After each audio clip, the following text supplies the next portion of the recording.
before Chad Doerman murdered his children, June 14th, 2023, it was normal. He went as he did and coached his boys, or actually Coach Clayton. He coached third base that evening. The entire family went to the ball game. There were no indicators that anything this horrible was about to occur. Later, some folks did notice that perhaps while coaching third base, he seemed a little distracted, but nothing concrete, nothing you could latch onto to gauge in any fashion what was about to occur. Again, later to law enforcement, he gave multiple reports that he couldn't sleep at all the night before he killed his kids. The day of the murders, June 15th, 2023. The defendant gets up, goes to work, arrives at about 7 a.m. On his way to work, and we know this because we have his phone, and we got all his phone records and all his search history. On his way to work, he searches on YouTube for a song titled Happy in Hell. I'd never heard of that song before this, but I've unfortunately become acquainted with it and the lyrics. Go ahead. I'm not going to read them, but here they are.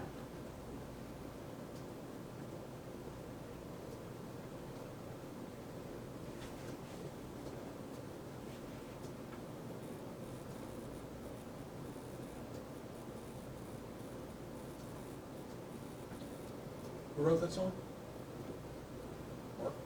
I don't know who wrote it. Colt Ford. I know Colt Ford sang it. Right. Who did? Colt Ford, but go to the prior screen, please. Sorry. Colt Ford. Colt Ford. I don't know who wrote it. I know it was recorded and performed by Colt Ford, who I don't know who that is either. Thank you.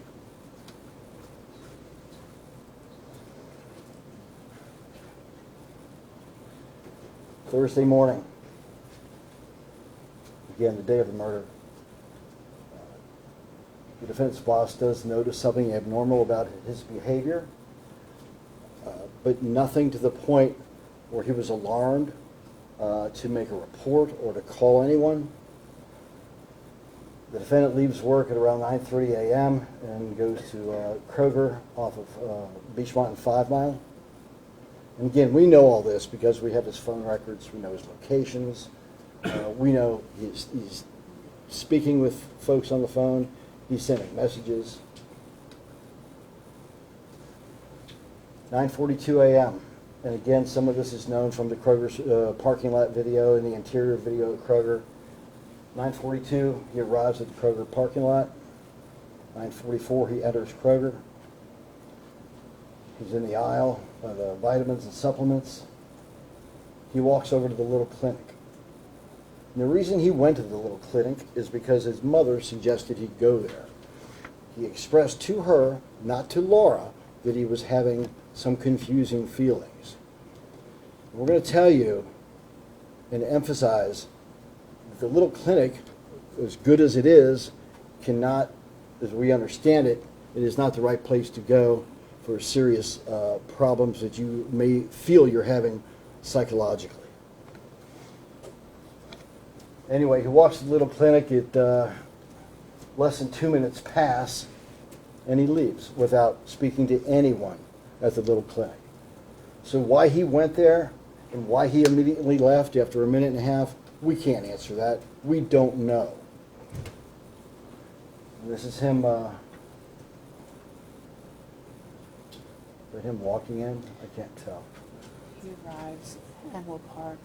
This is 5 or 10 minutes. We're not going to play it. We can just sit through it. Katie can use the mouse to fast forward.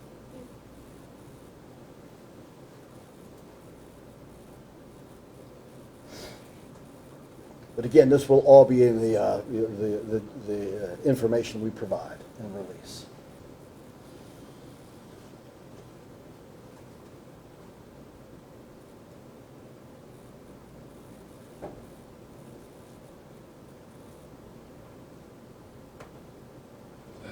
That's him entering from the top.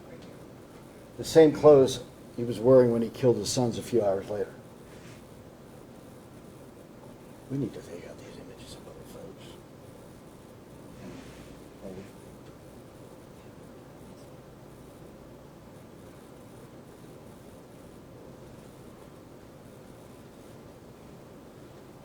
That's him. Green shirt, blue jeans.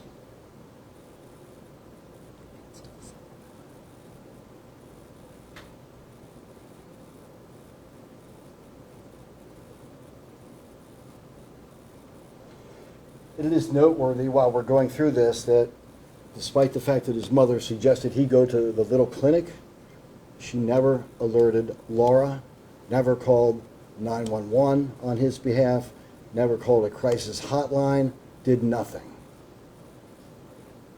Did he only say confusing feelings? Did he Let me run through this. I might take some questions afterwards. Thank you.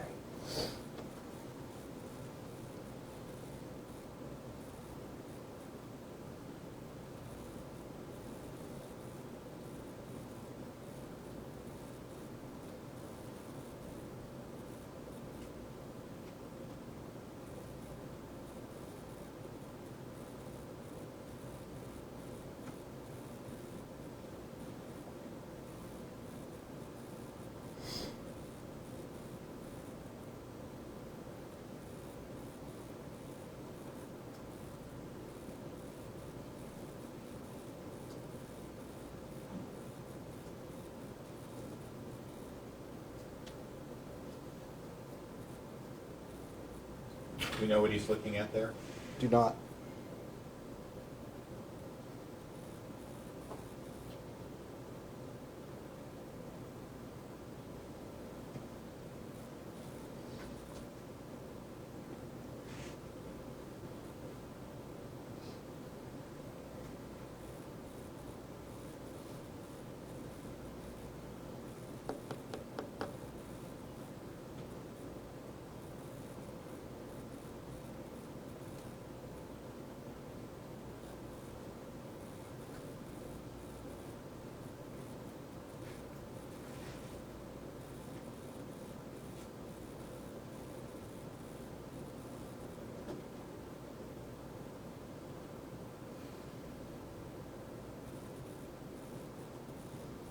I believe this is the little clinic counter.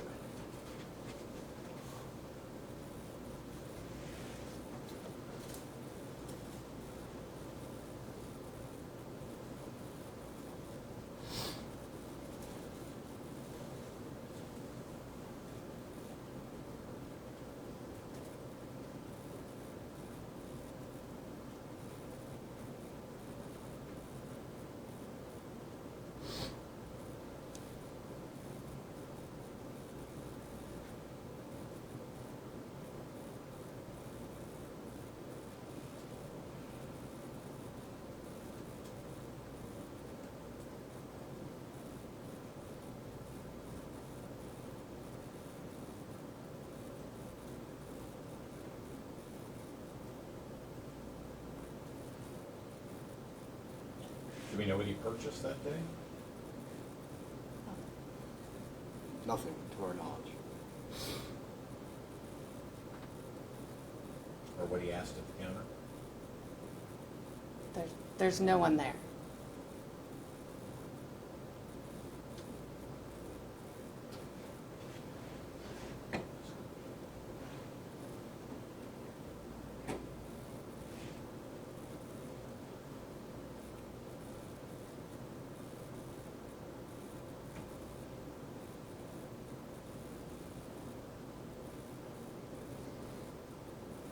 So he leaves the counter. So he drives home. On the way home, he stops, buys a 16-ounce Bud Light, goes out to the shed behind the house. The family then arrives from running some errands, and the boys, happy to see their father, run to say hello to him.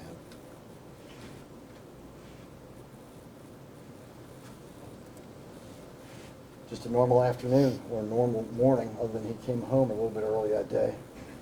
Plays with the boys while Laura makes lunch.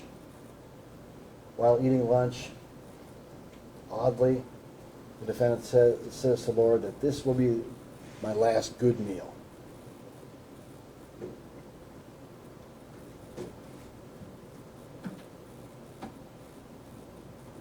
Having no information, no idea what Chad was contemplating, Laura begins to worry that this is a statement that he may be contemplating suicide.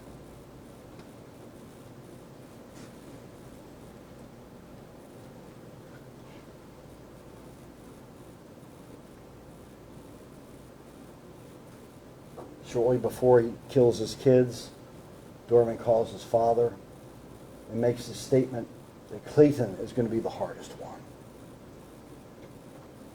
And down below, this is an excerpt from Doerman's phone records that show the telephone call that was made.